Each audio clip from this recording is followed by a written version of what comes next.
La proposition de loi sur le verrouillage de l'accès à certaines fonctions, notamment la présidence de la République, y a-t-il l'opportunité aujourd'hui de débattre sur ces sujets? La décision de l'opportunité de l'examen d'une loi ou d'une proposition ou d'un projet de loi appartient à l'Assemblée nationale et au Sénat. Il n'appartient pas à monsieur tout le monde de décider de l'opportunité ou de l'inopportunité d'examiner un projet ou une proposition de loi.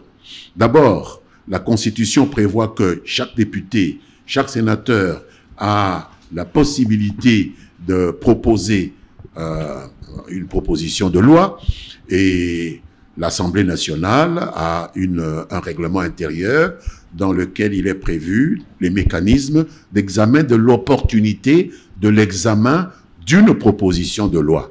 Maintenant, il y a des secteurs qui n'appartiennent même pas à l'Assemblée nationale et qui prétendent que ce projet ou cette proposition dont vous parlez ne devrait même pas faire l'objet d'un examen. C'est une injure à l'Assemblée nationale. C'est une injure au Sénat. C'est une injure au peuple congolais que de lui dire, moi, monsieur X, moi, monsieur Y, ou bien nous, groupe d'individus X ou Y, nous vous interdisons de réfléchir à l'avenir de vos institutions. Cela ne peut être accepté dans un état de droit. Donc, je ne parle pas du contenu de la loi, oui, mais l'opportunité d'examiner un projet appartient à l'Assemblée nationale ou au Sénat. Vous estimez que c'est opportun d'en parler? C'est opportun, n'importe quelle loi. Moi, je suis un libre exaministe. Je suis un produit de l'Université libre de Bruxelles. Que vous pensiez des choses contraires à ce que moi je pense ne m'autorise pas à vous empêcher d'exprimer ce que vous pensez. Quitte à moi à vous rencontrer dans le débat. Mais je ne peux pas empêcher quelqu'un d'exposer une idée parce que je suis contre cette idée. Ça n'a aucun sens, à mon avis. Question de curiosité, quelles sont vos relations aujourd'hui avec Joseph Kabila?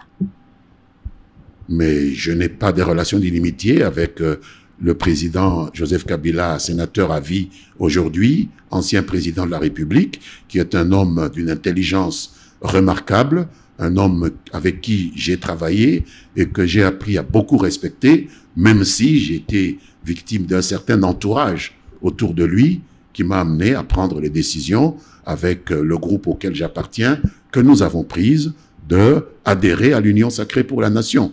Mais le président Joseph Kabila, comme individu, a tout mon respect. Vous êtes toujours en contact? Non, je n'ai pas de contact avec lui. D'abord, c'est un homme très taiseux. Ce n'est pas facile, surtout depuis qu'il n'est plus aux affaires. Je pense qu'il s'occupe de ses fermes et de ses affaires. Ça vous inquiète?